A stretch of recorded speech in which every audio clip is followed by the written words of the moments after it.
Assalamualaikum warahmatullahi wabarakatuh. Selamat siang Pak Ihsan dan teman-teman. Perkenalkan kami dari kelompok 5 yang beranggotakan saya Wici Amalia.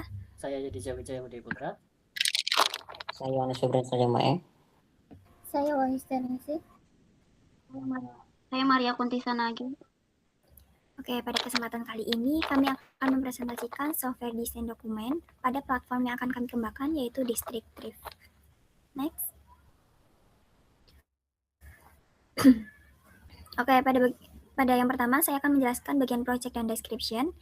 Jadi proyek yang kami kerjakan itu adalah platform e-commerce Districtive, yaitu sebuah web store mandiri yang bergerak pada bidang retail pakaian pre-love atau thrift.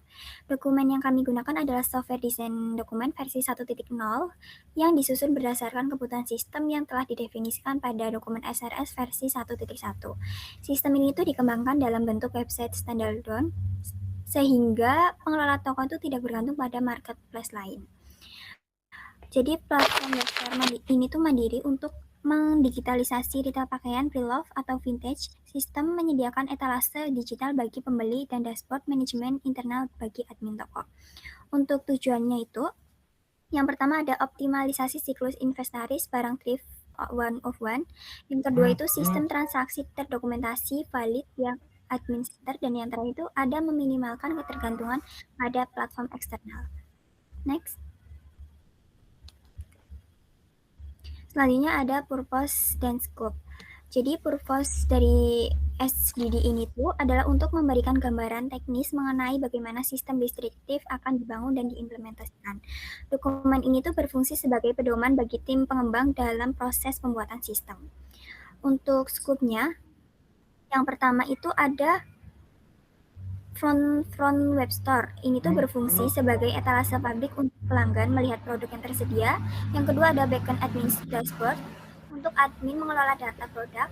Yang ketiga tuh ada autentikasi dan manajemen sesi. Ini tuh bertujuan dengan menjaga keamanan akses pengguna dan admin. Selanjutnya ada inventaris dan katalogisasi untuk mengelola data produk seperti kategori, harga, kondisi barang, dan status stok. Yang kelima ada sistem pembayaran yang mendukung metode pembayaran melalui QRIS maupun transfer bank. Yang terakhir ada manajemen status pesanan dan reporting. Ini tuh memungkinkan admin memantau proses pesanan serta menghasilkan laporan transaksi. Untuk slide selanjutnya akan dijelaskan oleh Yedija. Ya, slide selanjutnya yaitu estimate dan traceability matrix.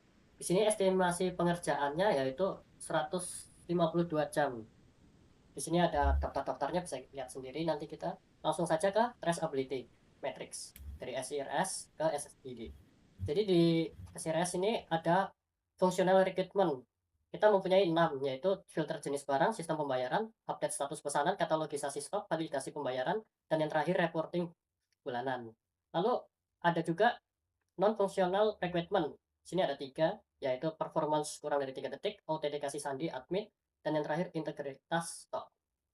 Sini juga ada SSD modulnya di sebelah kanan. Kita akan langsung saja. Saya serahkan kepada teman saya. Nah, di sini saya akan menjelaskan tentang sistem arsitektur. Yang pertama itu adalah customer layer, yaitu berisi web store atau frontend. Itu ada isinya satu, ada katalog filter. Ini customer bisa lihat dan memfilter produk, misal kayak baju, celana, jaket, dan lain-lain. Terus ada checkout payment, itu proses beli pembayaran oleh via QRIS atau transfer bank. Terus yang ketiga ini ada order track. Customer bisa pantau status pesanannya, misal pending, diproses, ataupun selesai. Terus yang kedua ada admin layer.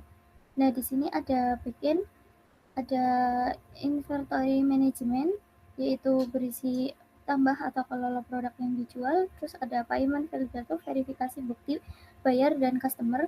Terus ada reporting, ini untuk rekap transaksi bulanan. Terus ada di data layer, ini berisi user, produk, order. Yang user ini ada data customer dan admin. Terus yang produk ada data produk yang dijual. Terus yang order ini ada data transaksi pesanan. Nah, slide selanjutnya saya akan berikan ke teman saya, Yedija. Ya, di skema tabel utama kita punya 3, yaitu user, product, dan orders. Kita akan lihat di user. Ditable user memiliki primary key yaitu user ID dengan atribut username, email, password hash, dan yang terakhir role. Sini kita juga bisa lihat tipenya ya. Oke, selanjutnya di tabel produk. Di produk itu mempunyai primary key yaitu product ID, di mana atributnya itu ada name, kategori, price, stock status. Lalu tabel order mempunyai primary key yaitu order ID, dan atribut-atributnya user ID, product ID, payment method, order status. Nah, user ID dan product ID itu statusnya itu foreign key. Selanjutnya saya serahkan kepada teman saya.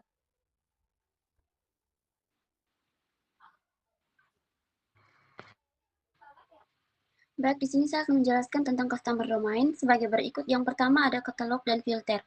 Menampilkan produk tersedia dengan filter, mencari produk berdasarkan kategori tertentu seperti baju, celana, atau jaket. Sistem juga ditargetkan memiliki waktu muat kurang dari 3 detik agar pencarian produk lebih cepat dan nyaman. Yang kedua ada checkout dan payment.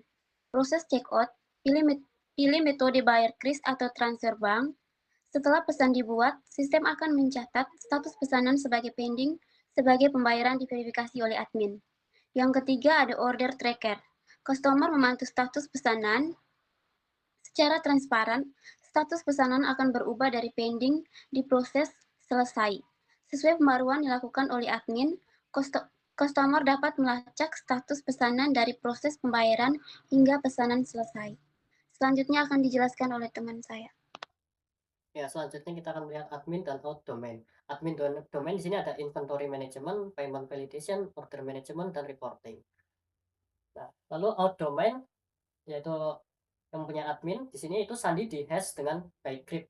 Lalu protected route dashboard, lalu session token dan expiry, dan yang terakhir customer login melalui email atau password. Selanjutnya saya serahkan kepada teman saya. Baik, saya akan menjelaskan tentang non-functional recruitment. Yang pertama adalah performance. Itu load katalog gambar itu kurang dari 3 detik. Security-nya menggunakan autentikasi sandi. Terus reliability-nya itu integrasi data stok dijaga sama via stock log. Terus selanjutnya reusability itu antar muka sederhana itu untuk target UI-nya agak lebih bagus. Selanjutnya ada UI overview dan navigation flow. Terdiri dari halaman utama tuh hero banner velocity itu menuju katalog, terus grid product terdiri dari foto, nama, kategori, sama harga. Terus filter panel jenis barang itu terdiri dari base sama available. Terus ada admin dashboard. Di sini admin bisa login, mengelola tab order masuk sama filter status. Terus selanjutnya ada from tambah produk sama upload foto dan mengakses halaman laporan. Berikutnya ada navigation flow, terdiri dari 2 aktor. Yang pertama itu customer flow, itu ada landing page, katalog, product detail, checkout, payment instruction, sama order tracking. Kalau admin flow itu ada login, dashboard admin, order list, validasi, update status, sama laporan. Selanjutnya ada use case, terbagi jadi 8 bagian dan ada 2 aktor. Yang pertama itu yang customer itu ada browser katalog, checkout dan bayar. Terus ada tracking order. Kalau admin bisa login admin, mengakses dashboard admin. Terus tambah produk untuk input kategori, barang, harga. Dan berikutnya validasi bayar. Itu buat memvalidasi bukti pembayaran yang di upload sama customer. Berikutnya ada selesaikan order, itu ada konfirmasi pengiriman sama update status. Yang selanjutnya ada laporan, itu lihat rekapitulasi transaksi. Sekian dan terima kasih. Baik, sekian presentasi dari kelompok kami. Untuk teman-teman yang ingin bertanya bisa cantumkan di kolom komentar. Sekian, terima kasih. Wassalamualaikum warahmatullahi wabarakatuh.